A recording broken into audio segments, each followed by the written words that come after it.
Welcome to the Slop Temple. We pray this video helps. In this video, I will explain how to sign up for a QQ account without a phone number. Many users encounter difficulties due to the common requirement for mobile number verification, especially for international registrants. However, there are specific methods to bypass this step, allowing you to create an account using alternative details.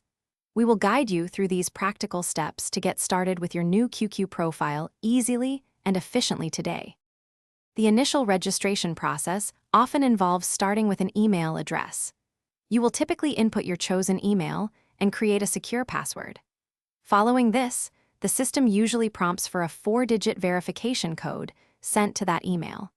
It is important to note that direct email registration without any phone input might still be restricted in some global locations, requiring a more indirect approach. When traditional methods fail, virtual phone numbers often provide a reliable solution for the SMS verification step. Several reputable online services offer temporary numbers capable of receiving these essential text messages. After obtaining a virtual number, simply input it into the QQ registration form when prompted.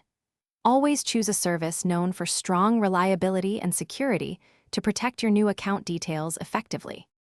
Once you successfully bypass the phone verification, complete your profile by adding a username and avatar. Select a strong, unique password to secure your account against unauthorized access. Explore QQ's various features, such as messaging and group chats, to connect with others. Regularly review your security settings to maintain account safety over time, ensuring a smooth and enjoyable experience. Thanks for watching. Consider subscribing if we helped you.